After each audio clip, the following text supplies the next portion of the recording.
here. Today we are on day 17 of the 20 days of growth. If you are trying to play catch up or don't know what I'm talking about, this can be found on our website by clicking the image on our homepage at zionfellowship.net that looks just like this. And you can quickly download this pamphlet or just look at it to get the scripture passages for the day. I found today to be really, really good.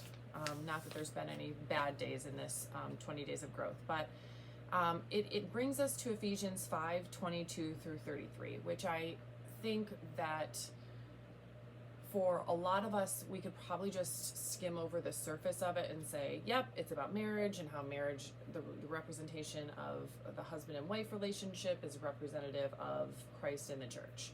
And yep, it gives us some basic guidelines for how a Christ-like marriage should run. But I think if we stop there, we're missing a whole lot. It sometimes seems like Paul's kind of bouncing back and forth. He talks about husband and wife, then he talks about Christ in the church, and then back to husband and wife, and then back to Christ in the church.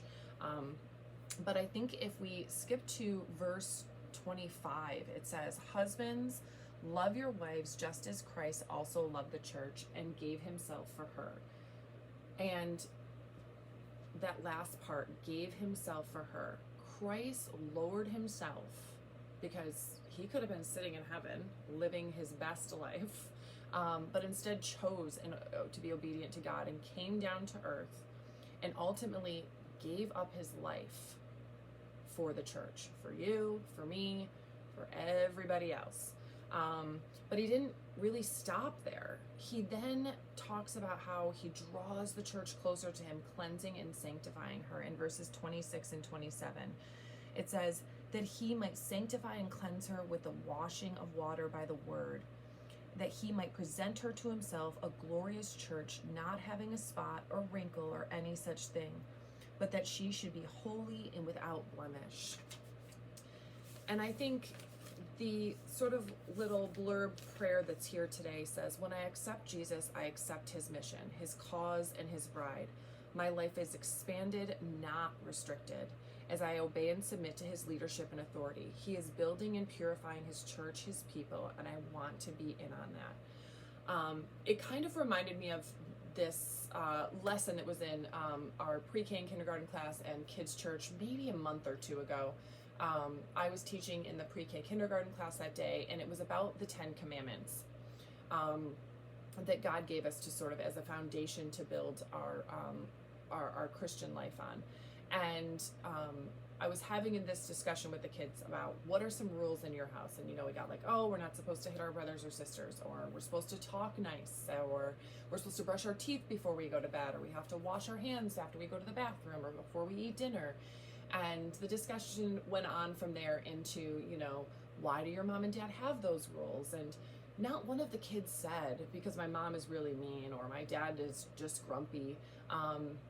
And so we talked about how God gave us the 10 Commandments not to restrict us, not to be a burden on us, but because he loves us. And that's the same thing when he asks us to submit to his authority. His authority is such a blessing.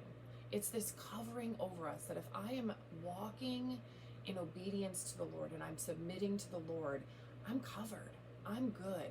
And so if you can start to view that authority of God in your life as a blessing and not a burden, your life does become expanded and not restricted.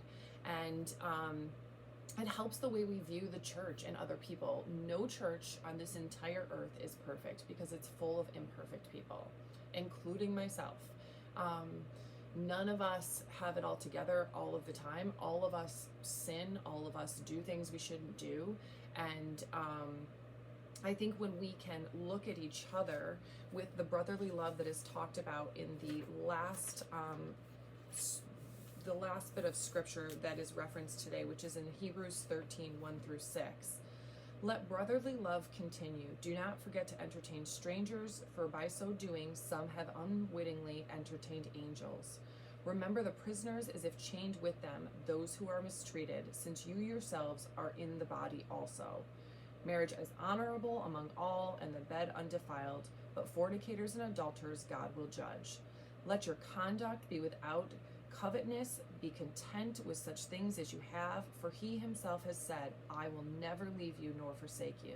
So we may boldly say, the Lord is my helper, I will not fear. What can man do to me? God's authority is there to help us and not to restrict us. And so I hope this gave you guys some good points to just think and meditate on today. And we look forward to seeing you all at church on Sunday. Have a good weekend. Bye.